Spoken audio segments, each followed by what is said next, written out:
Yo, yo, yo, welcome to the Weird Sauce Show. It's your boy, Zuki, right here with your boy, J Stevens in the house. We are back. It is Monday. I hope you had a good weekend. We did. We had a little party, a little shavu. A little soiree. Yeah, a little something. As you saw, if you saw the video from Dessert First, check that out. We're going to drop a link for you right here. We got a whole new series of DJ videos coming up. Yeah. Check those out. So it's going to be good. Yeah, it's a good way to start off. All right. Well, today we're going to be talking about bucket list stuff. I know we're all getting antsy. We're all looking forward to some traveling. We got the travel bug. Yeah, so me and bug. Jay Stevens, we went through a little list. We're going to give you 5 bucket list things to do in Asia. Yeah. This is not the ultimate top 5 bucket list, but it's just 5 things that if you're going to travel in Asia, you should get around to doing these things. Yeah, some of the stuff we've done, most of the stuff we've done, so we got some good insight on it. And yeah, man, we hope you enjoy our list. All right, so number 1 on the list is going to be stay on a private island. A private island? That's right, private island. That's got to be really expensive. You would think so, but if you go to places like the Philippines and you go to places like Indonesia, you can stay on a private island. Yeah, you can, man. Relatively cheaply. Yeah, I mean, it's amazing. It's amazing. Yeah, where I was living in El Nido, Philippines before, there's a great private island out there, Brother Island. Oh, yeah. We talked about it in a previous video. But yeah, if you ever have any time, go see my boy Ali out there, Brother Island. That's in El Nido. Beautiful little private island with a massive white sand front yard beach. Oh, dude. He's got some dogs out there, super friendly staff that cook super bomb food. I mean, I feel like it's more beach than more than half the island's a beach. It is. It's amazing, man. I mean, I think we'll drop a picture in here at some point, but it's epic. Yeah, it's epic, and you really feel like you're just in paradise. I mean, you get the whole thing, right? You take your, like, we'd probably be staying in El Nido, right? So you take your little either tuk-tuk or van ride out there. You get there, they come pick you up in a little longboat, which is those, boats with little platoons on the side. The bancas. Yeah. And, you take your 20, 30-minute, ride out there to the island, man, and it's epic. Yeah, once you get out there, they got beautiful coral reefs you could go diving at, and you can just feel free. Yeah, we had our friend's wedding there that actually Zuki set up for us. I mean, imagine someone telling you you're staying on a private island for 2 nights to see a wedding, and your expectations are already like, this is amazing. But then you have 30 of your closest friends, and it goes even better than I could have expected it to possibly. Oh yeah, it was awesome. Like, you're at the wedding, you're having a good time doing some party, but you're on your own private island. So when the staff leaves, like, oh, how do we get the booze? They're like, oh, it's right, just take it out of the old cooler. Oh yeah, beauty. Anything goes when the whole island's your own. I mean, it's your island, man. Yeah. Yeah, so. Not only that, they have some other islands there. There's another one called Flower Island that's near Palawan, and they have a bunch of other little islands. There's other places you can rent islands. Right. You can check those out. Airbnb has those. Yeah. Also some other travel sites. But we definitely recommend, if you have the chance and you're in Asia, check into it. Look at getting your own private island. It's a feeling like none other. It is, and if you don't get to that, at least do some, private island hopping. These won't be private islands, but you'll go to other small islands on boats that you can do very easily that have nobody there and stuff like that. So that is definitely something that you should do. Well, if renting a private island is a little bit out of your budget, we have number 2 for you. That is rent your own private villa in Bali. Yeah.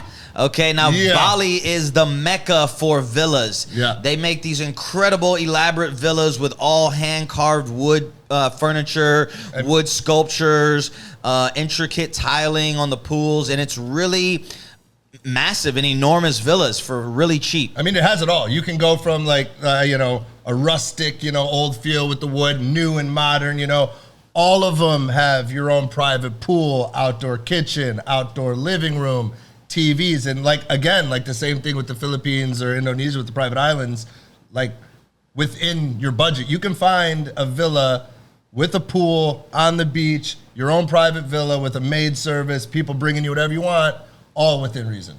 Yeah, and when we say within reason, like $100 to $200 some of these things. Yeah, and this is, if you put that at a 5-star hotel, you would get to that 5-star hotel and you got this, you would be jacked. Yeah, and a lot of people, their pace of vacation is a little bit more chill. Right. You know, when you're younger, you want to go, go, go. We're Right. going clubbing every night. We're going to get all up in the action. As you get older, you want nice enjoyment of your time. So Yeah. having a villa like this that you can just sit down, wake up whenever, all the nice furniture, sit next to your own private pool, see, you know, nature all around you, butterflies, and just to feel like you're chilling hard in paradise. Right, and honestly, like that was my last trip before COVID hit, right? And my only regret from that trip was that I didn't chill in the villa enough. Yeah. I mean, honest to God, I'm like, we had so much, you know, there's a lot to do in Bali, right? Like, you know, we were talking about earlier, surfer's paradise, diver's paradise, you know, hiker's paradise, foodie's paradise. I mean, it's like it's the Mecca, right? And yeah, when I left, I'm like, man, I wish I just had like 3 more days to just chill in the villa. Yeah. You know, you're outside, get your tan on, get in the pool. So, I mean, it's, for me personally, a must. It's a must. And when you go to travel in Asia, you're probably going to have an extended time anyways, especially if you're coming from the West. Like he said, make some time that you're just going to be chilling. Get to Bali. There's so much to do, but do a couple days for yourself to just chill out and enjoy this nice villa that you booked. Yep, and a little bonus tip. It's not in our bucket list, but Bali has some fantastic 5-star hotels that are also, you know, within reason. We stayed at one that was about $200 called the Ayana, and it, you know, 7 swimming pools, infinity pools. Like, they do hospitality out there like it's nobody's business. So, you know, make a night. We only stayed there one night, you know, but we took full advantage, early check-in, late check-out, and like it's totally worth it. Yeah, we were kind of talking about this segment, getting hyped up. Like, do we need to go do the show in Bali for a month? We might need to. Dude, we might. So stay tuned for that, ladies and gentlemen. Yeah. All right, number 3 on our list is going to be river tracing. Yeah. Now, river tracing, also called river trekking, river climbing. Basically, that's what you're doing. You are getting into the river and you're climbing up it, and then you're kind of coming back down it. Right. All right. This is popular in Taiwan. It's popular in the Philippines. Southeast Asia, it's very popular because you have a lot of mountains and really badass rivers. Not too big in America. I mean, I never did this in America. Well, because mostly when you're river tracing here, correct me if I'm wrong, but you're, you know, river tracing up to either like a, you know, extravagant pool of water or a massive waterfall, right? And like, it seems like, you know, there's just, I guess, more of those. I guess you would have to do it maybe more in Colorado, Idaho, in the mountainous regions. Yeah. Here in Taiwan, there's a lot of these majestic emerald green rivers that come spewing out of the mountains. And you can start at one place. You hike up the river, enjoying yourself. You're getting hot. You're swimming in these pools. These pools are awesome. And you're just kind of going through the river. You get to an end destination, usually, like he said, a waterfall or like a swimming hole. Hang out there for a little bit, and then you kind of cruise back. Yeah, I think it's a very underrated, you know, thing to do. It's very underrated. Like, you know, it's going to get you some exercise, and like, I mean, the scenery is gorgeous. And yeah, I mean, that's basically it. It's amazing. It's awesome. It's very refreshing. If you do get hot, you're in the river. Right. You get nice, fresh river water. You're not all salty with like ocean water. Later, as the sun starts going down, you get some shade from the mountains. Yeah.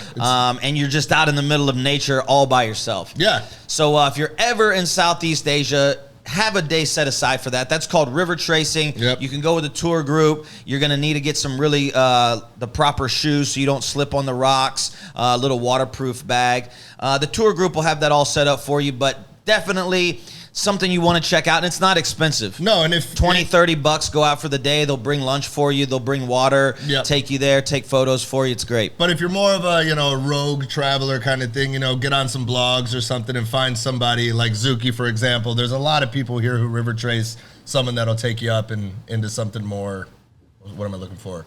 A little bit more off the beaten path. Yeah, an authentic experience. Like I've done the travel one, and it was fine. I had a great time. But you know it's a tour group. They're herding you in a certain direction. You know, sometimes it's better to have a little more freedom. Oh yeah. I'm not saying go with the big tour group. I'm saying it's sometimes best if you have a tour guide. Exactly. You would want to go where there's ideally nobody, right? You know, and it's just you and whoever. That's best case scenario. Yeah, tour guides are good. Agreed.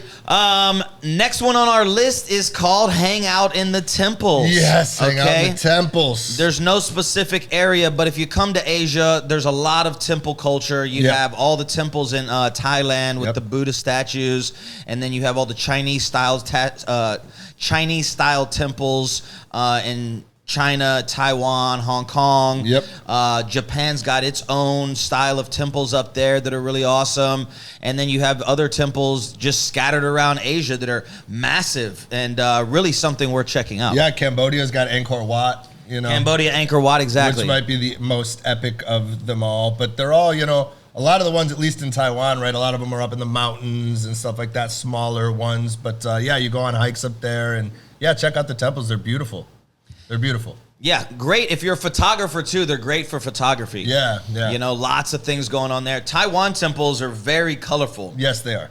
Lots of dragons, all these ceramic. Red, green, big dragon heads and stuff coming off of it. So it's not something we live here. We don't go to temples all the time. But if you're visiting Asia and you want an authentic Asian experience, you got to go hang out in some temples and just catch the vibe. Yeah, it's nice. It is nice. And if you really want to catch the vibe, number 5 on our list, we had to put it on here. Yeah. It's just hang out with the locals. Yeah, I mean, might be one of the most important of them all, right? Because they're going to give you the most authentic and best experience that you could ask for.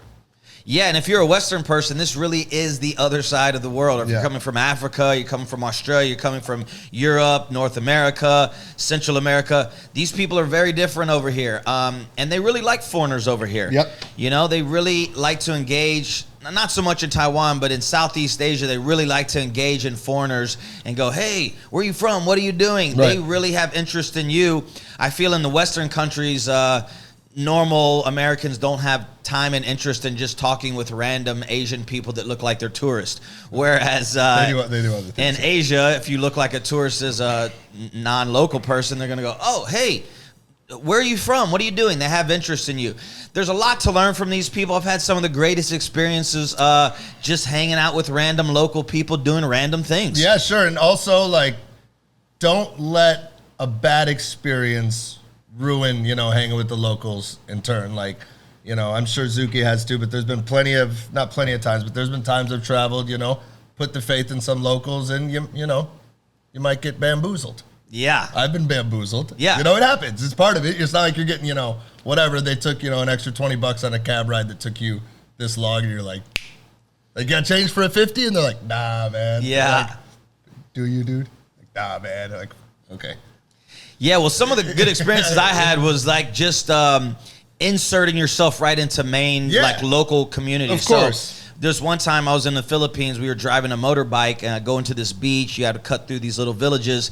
We got a flat tire. Yeah. So we got the flat tire, pulled over, had some guy that was going to fix it. He's like, yeah, go ahead, sit down. And he had his little vulcanizing. The vulcanizing? Yeah, the vulcanizing shop. So he had his little vulcanizing shop. And so he sat down, he's fixing my tube, and then him and his 2-man team were welding metal. Right. So they had the fire. They had one guy. He was cranking an old school Were they crank. wearing safety protective goggles? No, they were zero safety. They were in no, they weren't. Shorts and flip-flops.